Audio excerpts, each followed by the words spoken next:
In an empty shop, Usually this is completely stacked with people. on an empty street in Denver, the chairs at Brow Babes seem a little lonely. So it's about, I would say, 15 to 20 people per chair a day. For more than a month, businesses across the state have been boarded up waiting for this moment. The stay-at-home period is ending.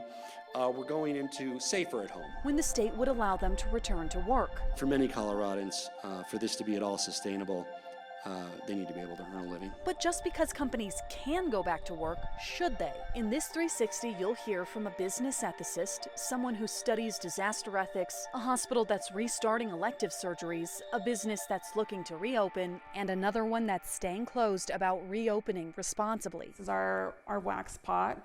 Our cuticle sticks, we each use, a variety of powders, pencils. At Brow Babes, even with the governor giving the go-ahead, they're scared. We were, worried about public health and our health. We still have to pay the rent for the space. It's the type of profession where social distancing isn't possible. We are literally inches away from each client. Co-owners Kelly Wilson and Angelica Lopez say there hasn't been enough guidance on health precautions, and at the end of the day, it's all about, the moral responsibility that we have and, doing what's right. And of course, do we want to be working? Absolutely. Sometimes it's about doing the right thing and not about how much money you're going to make. So they'll wait to reopen. I've pretty much just been inside, trying to hang out, stay safe. Others are making a different decision. I'm a little nervous, to be completely honest, but what other choice do I have? Allison Goodzinas is getting ready to return to work. She too is in a close contact profession. I'm a hairstylist.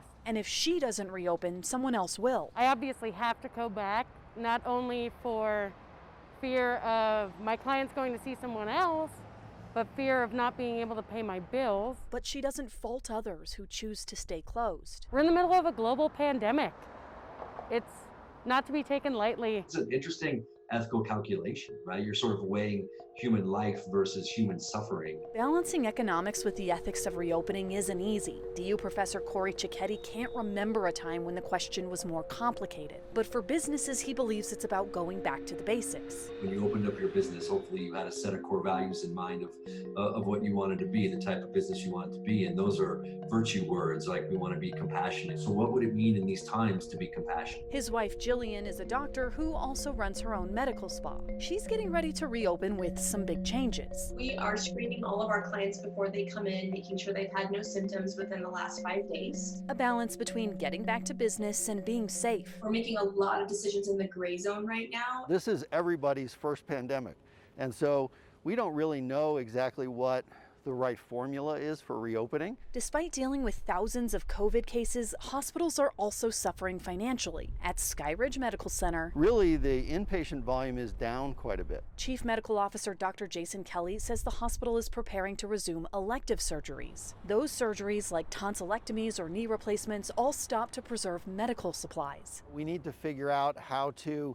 get all the people who need health care, who need elective surgery so that they can kind of get back to their lives. But even while they're getting ready to restart surgery, they're preparing for another surge. We want to make sure that we have ICU capacity and ventilators. There's a saying in philosophy that ought implies can. I think certainly some people are going to feel forced by just simply economic considerations that to go back to work. That's CU Boulder philosophy professor Benjamin Hale. He studies disaster ethics. In my assessment, it's important to make sure that our economy persists through the pandemic as much as possible. The key, though, is flexibility. For the state, that means giving businesses the ability to decide how to reopen. For businesses, it means being flexible with their expectations. We have to be sensitive to the very real concerns of many people in our workforce and in our consumer base. There's flexibility in this and also a little bit of a burden. Hopefully everyone considers the morality of going back out. Just like businesses, there's a role people play in reopening responsibly. Just because we open things back up doesn't mean that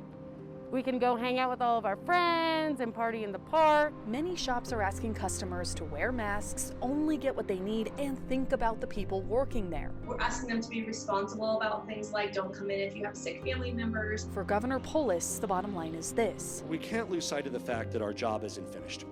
Your job isn't finished, not by a long shot. This all hinges on individual choices and the individual responsibility of Coloradans. A question of can versus should, and the role we all play when it comes to combating the coronavirus. Megan Lopez, Denver 7.